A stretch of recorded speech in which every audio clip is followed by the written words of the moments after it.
Hello, my name is Vincent Docherty, and it's my pleasure to give this presentation on holistic assessment with palliative patients and the carers who support them. I have worked as a social worker and counsellor in South London for over 35 years, and for the last 5 years I've been the head of patient and family support at St Christopher's, and it's on that 35 years of experience that I base the following presentation. A key aspect of holistic assessment is the need to take a personalised approach as opposed to a deductive approach most commonly seen in medicine. You matter because you are you. You matter to the last moments of your life, and we will do all we can to help you not only to die peacefully, but also to live until you die.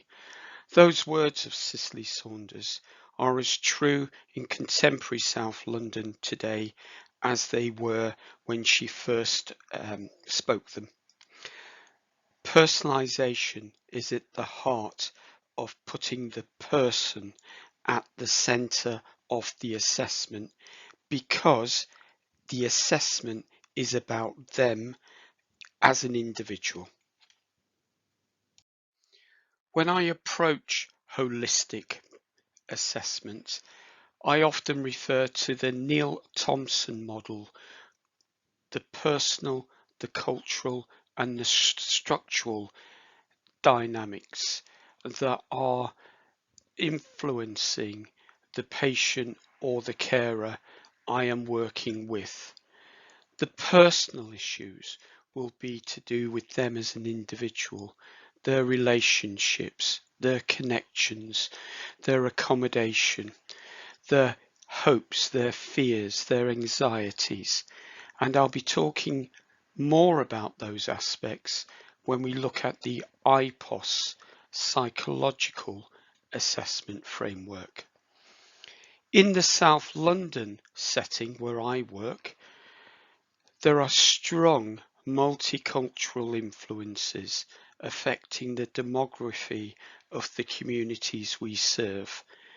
So the cultural issues are really important, particularly as a key goal of the modern hospice movement is to ensure we work with a much wider and diverse group of people. The last aspect of holistic planning is the structural dynamics around the assessment, making sure that the assessment isn't just a statement from the patient or the carer, a wish list for the patient or the carer, but is rooted in how services are commissioned and organised locally, how their local society and social networks are structured, and indeed how the local palliative services locally and indeed nationally are structured. I want to spend some time talking about agreed common outcome measures that we can integrate into the use of holistic assessments. When I first started working at St Christopher's, there was no agreed assessment framework for patients, and there wasn't any agreement with regard to carers. That led to significant confusion for both patients and for staff, and it put an onus on the individual skills of the worker in relation to what they were assessing against. Outcome measures now in the UK and indeed internationally are improving the quality and cost effectiveness of service delivery. There are significant barriers to the process, but with more consistency, continuity and understanding of what the goalposts are for holistic assessments, patients and carers are experiencing a more uniform response. Within St Christopher's and in this presentation, I'm going to be looking at what we know in the UK as the OAK assessment suite, the Outcome Assessment and Complexity Collaborative, and in particular the Integrated Palliative Outcome Scale, known as IPOS. There are two of those, one for psychology and social issues, which is the one I'm going to focus on, but it's important to say that there's another IPOS scale that addresses pain.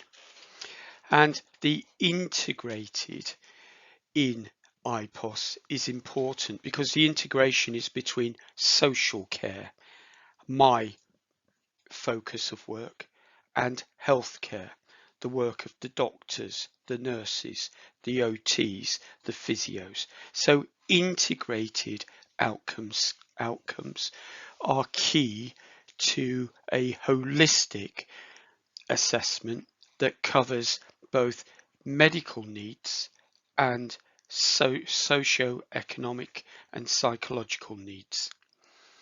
In relation to carers, at St Christopher's we've adopted the Carers Support Needs Assessment Tool, shortened to CSNAP, and it came out of research, co-production with carers by the universities of Cambridge and Manchester.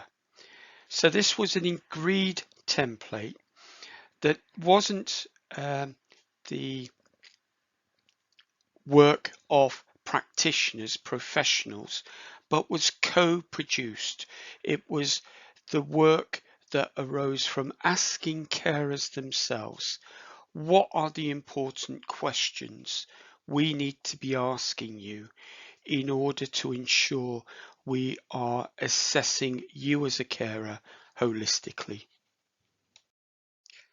On this slide, I'm looking at more detail as to the meaning we give to the holistic assessment in palliative, psychological and social care. We're looking beyond the clinical medical needs of the patient.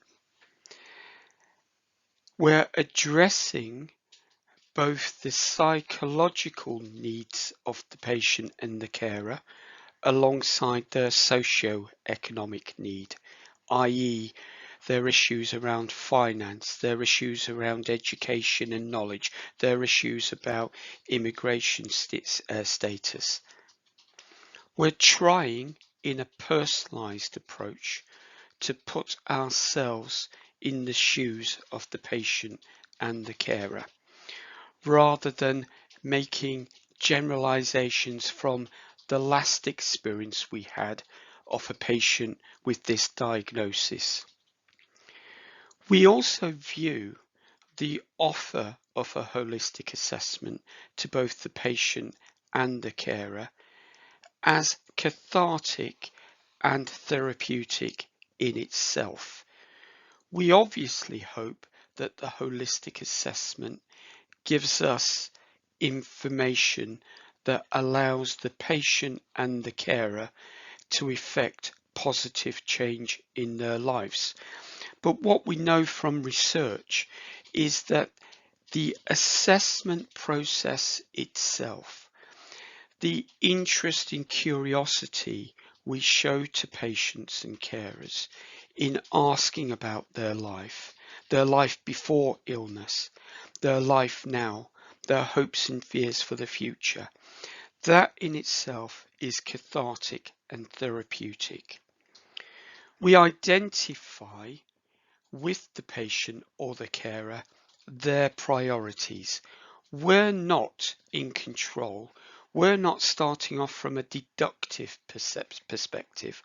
We're starting off in a personalized position, asking and being curious with the patient and the carer as to what their priorities are.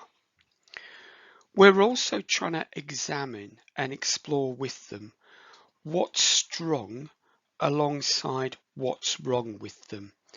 And again, a holistic psychosocial assessment is not focused on looking for gaps, not looking for what's wrong with you through a list of 64 questions, but looking at a holistic view as to where this person or this carer or this family actually are.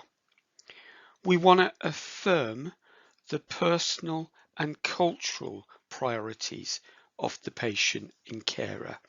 We need to fit around their lives rather than them fitting around the work of the hospice. And in social work in particular, we're trying to identify the societal and structural issues that might be impacting on the family.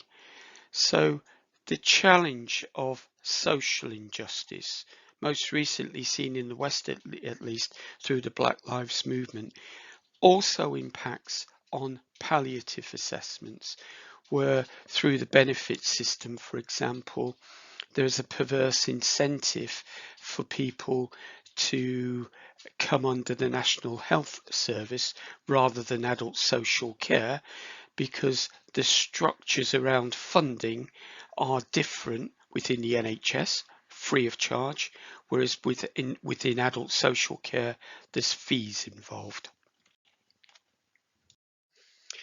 In preparation for this presentation, I did some research as to the principles that underpin the personalised approach to holistic assessment as compared to a deductive approach. So there are 6 principles. Personalised support and care planning, not the general to the specific, but the specific from the start. What's important to you? Shared decision making, so power lies with the patient or the carer rather than the medic. Enabling choice, including legal rights to choice, which might include us acting as advocates or getting others to act as advocates.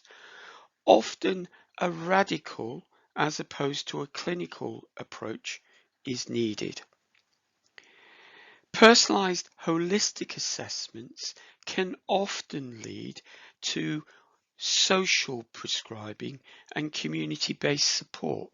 Somebody needing a good listening to, somebody needing a good walk partner, somebody needing somebody to give them telephone contact, somebody needing to be told that you're not the only person on this South London housing estate that's in this position, and that there's a community-based support option open to you. Supported self-management through the use of relationship, so that responsibility for change lies with the patient rather than the medic. So a holistic approach is very much based on giving power and responsibility to the patient and the carer themselves. Now, that has to be differentiated from the professional responsibilities we as practitioners have in areas. But what we do know is that patients and carers want as much power and responsibility of their lives as possible. And lastly, what we try to move towards, and I'm lucky that we've got a welfare rights team at St. Christopher's, that a personalised holistic assessment can lead to personal health budgets and the use of direct payments, rather than it being the use of local authorities' money and local authorities and CCGs, the NHS, seeking to see if their money has been well spent. I think it's important that we focus on the different stages of a holistic assessment. The first stage is what has triggered your involvement now? That seems a very common sense question to ask, but often referrals in palliative situations are triggered by crises, that the person is saying something needs to happen now. And in a holistic assessment, we need to be clear about what has happened with that family before they came to our attention. The next stage is the context and background. What, if anything, is known about the person or the family themselves? It's closely linked to what's triggered your involvement, but it also ensures that in a holistic assessment, we're not going over information that the patient or the carer has given to us before. We can always go back and fill that information in. The assessment itself, what as a practitioner are you seeing, thinking, feeling now with the person? That could be something as straightforward as them telling me that they're coping, that they're independent, that they're self-determining, and yet what you see around you is utter chaos. What recommendations are you going to make based on the assessment process itself?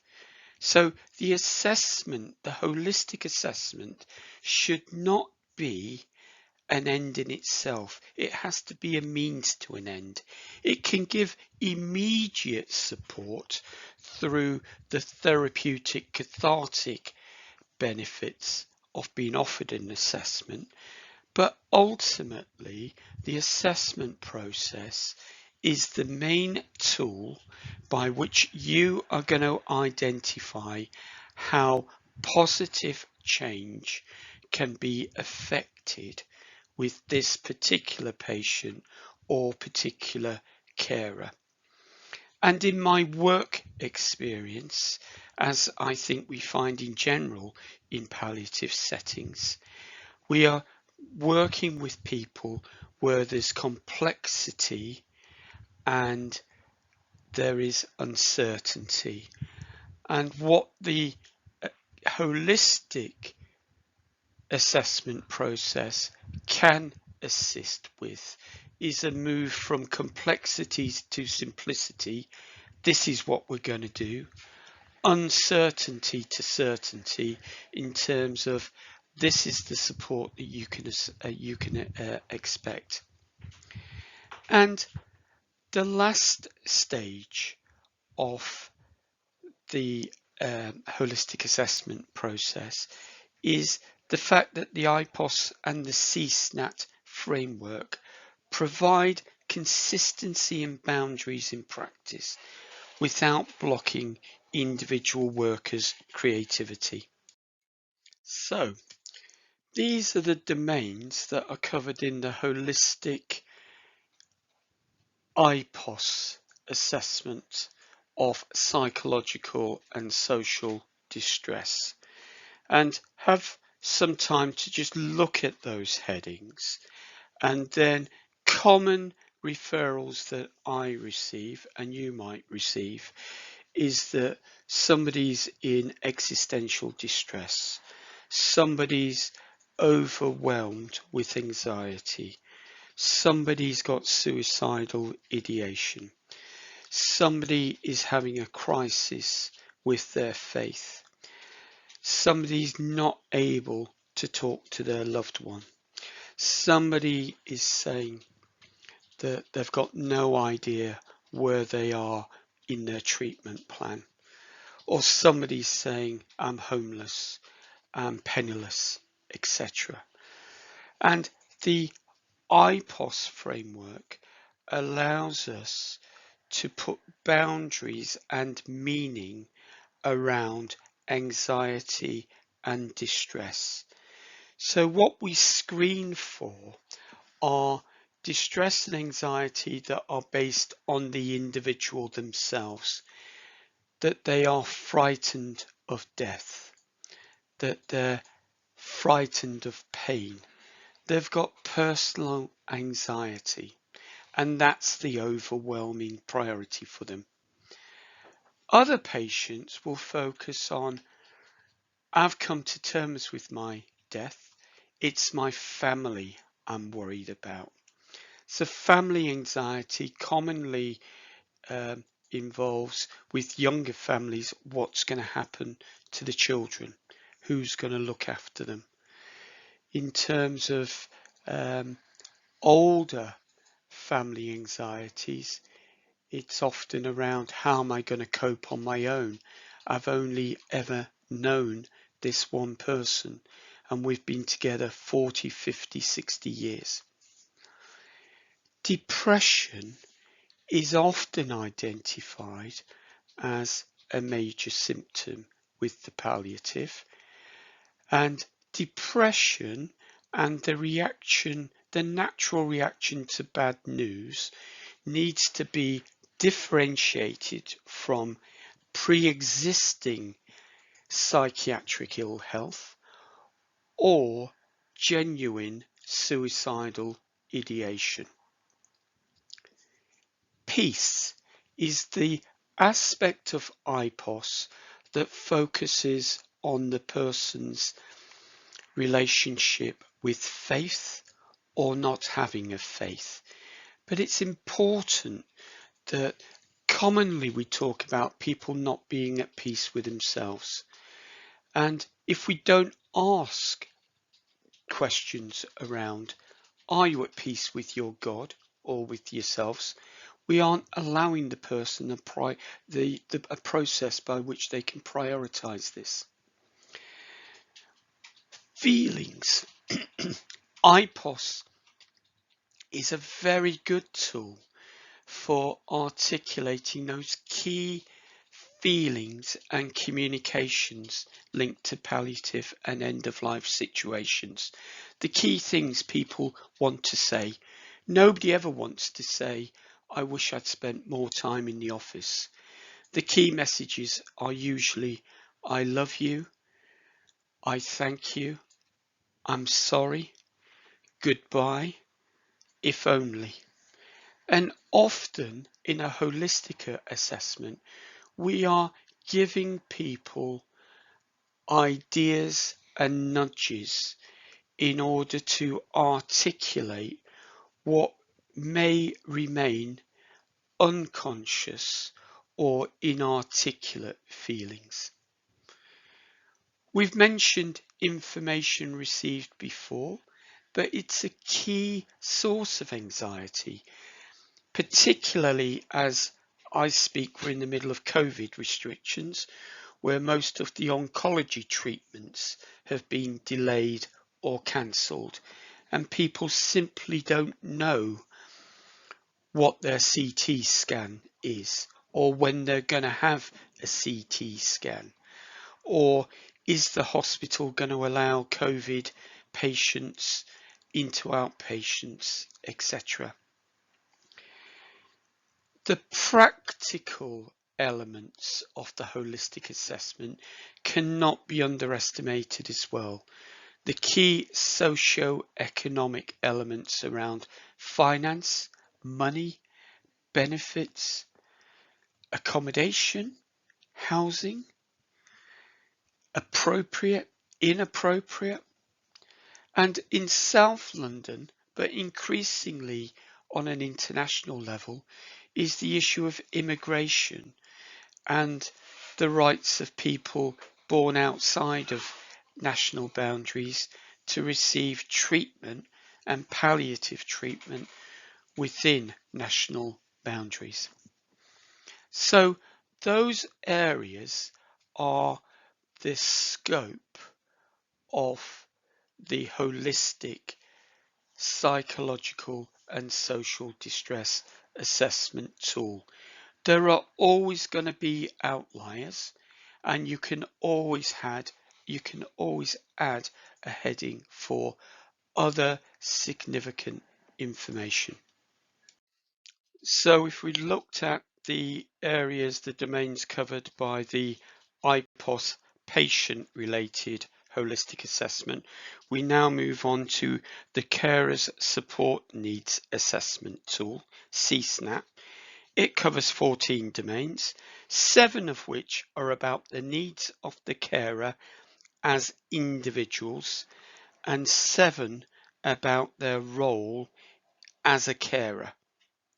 They attempt to help the carer identify what is their priority so that we as workers can work with them to effect positive change in those priority areas.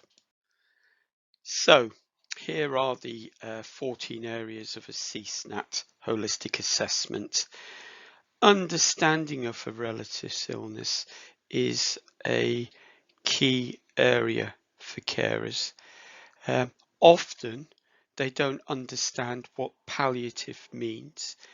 The oncology departments can be so gentle in their language or so brutal in their language that the carer is left not fully or partially understanding what's wrong with their loved one. The knowing who to contact 24/7 if there is an issue, I acknowledge from previous presentations like this one, can be a first world issue rather than in other parts of the globe. Carers' beliefs or spiritual concerns are covered within the CSNAP holistic assessment in the same way as we're asking people about peace in the IPOS assessment. Knowing what to expect in the future is a common question that carers identify, and often we're unable to give a more specific, certain prognosis to people, and it's allowing them an opportunity to explore those feelings around complexity and uncertainty, which can become the new norm for the carer. Financial, legal, or work issues are usually addressed by welfare right workers because that's where we're straying into civil law. But it's important that we signpost to carers that if we don't know what the answer is to a specific legal question about has a will been signed with capacity, for example, that we signpost them to people who have the competence, the professional competence to give them a good and accurate answer. Thank you for your time. We've looked at holistic assessments from a personalised approach and what personalisation means. We've looked at how we can break down the stages of a holistic assessment. We've looked at what are the key components, the domains of a holistic assessment for a patient, and then we moved on via the CSNAP framework to look at the domains of a carer's holistic assessment. In conclusion, I just want to draw your attention to the need for multidisciplinary team work for good communication, that whilst we discuss patients at multidisciplinary team meetings, we've also got to provide opportunities to discuss the outcome of a holistic assessment for the patient and also the outcome of the holistic assessment of carers' needs. Thank you. It's been my pleasure to give this presentation. Thank you for your time. We've looked at holistic assessments from a personalised approach and what personalisation means. We've looked at how we can break down the stages of a holistic assessment. We've looked at what are the key components, the domains of a holistic assessment for a patient, and then we moved on via the CSNAP framework to look at the domains of a carer's holistic assessment. In conclusion, I just want to draw your attention to the need for multidisciplinary team work, for good communication, that whilst we discuss patients at multidisciplinary team meetings, we've also got to provide opportunities to discuss the outcome of a holistic assessment for the patient and also the outcome of the holistic assessment of carers' needs. Thank you. It's been my pleasure to give this presentation.